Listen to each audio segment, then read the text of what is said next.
اور جو فتح مکہ کے موقع پر نبی پاک علیہ الصلوۃ والسلام نے فرمایا ہے نا، فتح مکہ کے موقع پر، وہ تو بات ہی بڑی انوکھی ہے۔ انہوں نے کہا تھا آپ ہم سے کیا سلوک کرنے والے ہیں؟ تو فرمایا سلوک کیا کرنا ہے؟ جو پیچھے ہو چکا ہے نا اس کا ذکر بھی نہیں کرنا، کتاب کے پچھلے صفحے پلٹنا ہی نہیں، یاد ماضی یہ عنوان چھیڑنا ہی نہیں، جو ہو گیا سو ہو گیا۔ یہ خاص رحمت کاملہ اللہ تعالیٰ نے اگر عطا فرمائی ہے تو میرے اور آپ کے پیارے رسول ہی کو عطا فرمائی ہے۔ یہ خاص جذبات اور یہ خاص کیفیات حضور نا، دیکھو ماں باپ جو ہوتے ہیں نا اولاد کے حق میں بڑے شفیق ہوتے ہیں۔ میں بڑی ذمہ داری سے بات کرنے لگا ہوں، ماں باپ کے ساتھ اگر کوئی سب سے بڑھ کے زیادتی کرتا ہے تو کرتی بھی اولاد ہی ہے۔ بڑا کچھ کر جاتے ہیں بچے، بعض ایسی باتیں بھی کر جاتے ہیں کہ جو ان سے نہیں کرنی چاہیے، لیکن کہو نا والی صاحب سے کنارہ کر دیں بچے سے، جس کے 9 بیٹے بھی ہیں اسے بھی کہو نا کہ تو کر ذرا کنارہ کر کے دکھا، نہیں کر سکتا۔ وہ شفقت پدری جو رب نے اس کے سینے میں رکھ دیا وہ کیسے نکالے گا؟ 20 دفعہ غصہ آیا تو اس نے پلان کیا کہ آج کے بعد نہیں، ختم، اب میں نے بتانا ہے اس کو کہ کس طرح کوئی کسی کے ساتھ زیادتی کرتا ہے، لیکن 1 گھنٹہ بھی نہیں تیرا گزرا، کیونکہ شفقت پدری ہے۔ خدا را یہ میرا اور آپ کا سب کا معاملہ، اس کو سمجھیے گا، شفقت پدری۔ اگر مرشد ہو نا کبھی مرشد کریم، تو پرخشیں اڑا دینے والوں کو بھی سینے سے لگانے کا حوصلہ رکھتا ہے، چونکہ وہ شیخ جو ہے اس کا دل جو بڑا ہے۔ کئی دفعہ سارا سینہ چھلنی ہوتا ہے پر اس سینے چھلنی کرنے والوں کو بھی سینے سے لگانا پڑتا ہے، اس لیے کہ دل دریا سمندروں ڈونگے کون دلاں دیاں جانے، 14 طبق دلے دے اندر تے تمبو وانگوں تانے۔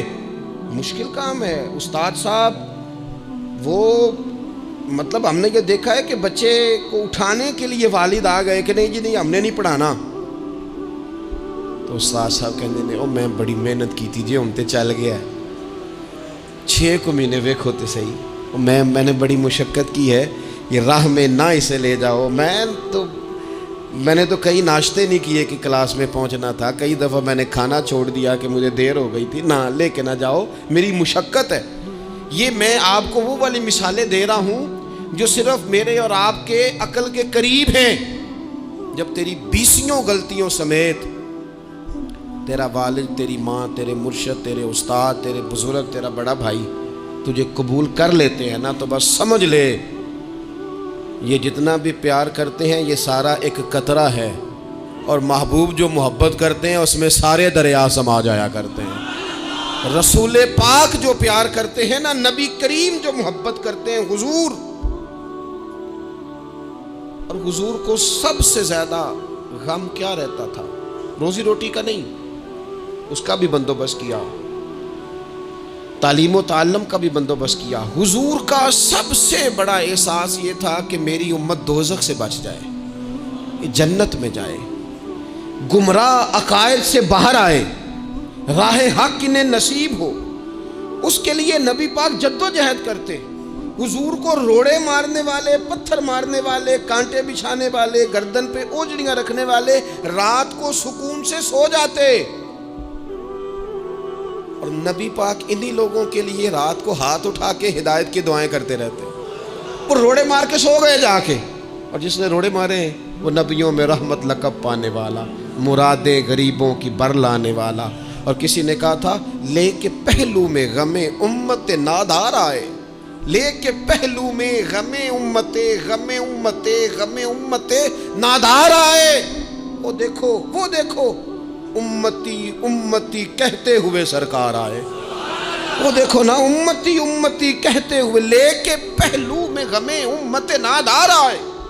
حضور کے پہلو میں غم ہے امت، یا اللہ مہربانی فرما، یا اللہ مہربانی فرما۔ اور صبح قیامت بھی ہم سب لوگ نا لائق لوگوں سے اپنا تعلق بناتے ہیں۔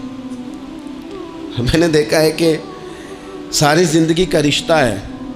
وہ کسی نے کہا تھا کہ کوئی بندہ مجھے ایسا چاہیے کہ میں اس سے جھوٹ بھی بولوں تو وہ مجھ سے سچ بولے، کچھ لوگ ایسے چاہیے ہوتے ہیں نا زندگی میں کہ وہ توأن و کرہن ساتھ ہی رہیں، لیکن یہ ہوتا نہیں، مشکل کام ہے۔ لوگ کہتے ہیں اگر لائق ہے تو میرا ہے، نالائق ہے تو پھر میرا، بنتے نہیں۔ یقین کریں آپ سے زندگی میں کوئی خطا ہو گئی، کوئی آپ کا بننے کو تیار نہیں ہوتا، کہتا میرا نہیں تعلق بھائی، میں اس کے لین دین کا بالکل ذمہ دار نہیں، میرا اس کا کوئی رشتہ نہیں، تو جان یہ جان، کاٹ دیا۔ اور اگر گناہ ہو گیا، غلطی ہو گئی، انسان سے ہو جاتی ہے، اپنی ساری غلطیوں سمیت اپنے آپ سے پیار ہے، اور دوسرے سے ایک ہو جائے تو۔ لیکن کچھ لوگ ایسے ہوتے ہیں، حضور غوث پاک کے مدرسے کے اساتذہ نے کہا تھا حضور سبق بانٹنے ہیں، پیریڈ لگانے ہیں، آپ کو کون سی کتاب دے دیں، فقہ، اصول، تفسیر، حدیث، کیا پڑھائیں گے؟ تو آپ فرمانے لگے نہیں، تم مجھے سبق نہ کوئی دو، تم اس طرح کی تقسیم کرو کہ لائق بچے سارے تم رکھ لو، نالائق سارے مجھے دے دو۔ حضور علیہ السلام نے فرمایا قیامت کے دن جو بڑے بڑے گناہ گار ہوں گے نا، بڑے بڑے، وہ میری چادر کے نیچے چھپے ہوئے ہوں گے۔ چور حاکم سے چھپا کرتے ہیں یا اس کے سوا؟ تیرے دامن میں چھپے چور انوکھا تیرا۔ اور حضور ہمارے وکیل نہیں، حضور ہمارے شفیع ہیں، حضور ہماری وکالت نہیں کریں گے، حضور ہماری شفاعت کریں گے۔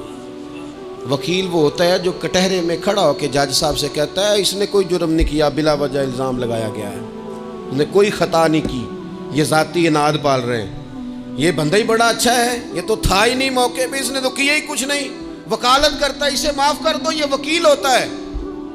اور شفیع وہ ہوتا ہے جو کہتا ہے اس نے سارا کچھ ہی کیا ہے پر میں جو آ گیا ہوں، سارے جرم اس نے کیے ہیں پر میں آ گیا ہوں نا، میرا آنا دیکھا جائے اور اسے معاف کر۔ تو نبی کریم علیہ السلام نے خاص، اور پھر کچھ ایسی چیزیں جو بالکل سادی تھیں، اس کا بھی نبی پاک صلی اللہ تعالیٰ علیہ وسلم نے لوگوں پر بوجھ نہیں ڈالا۔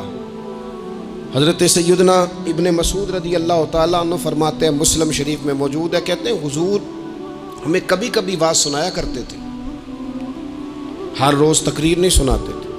یا رسول اللہ صلی اللہ علیہ وسلم ہمارا دل کرتا ہے، فرمایا میں نہیں چاہتا کہ تم تکلیف میں آ جاؤ۔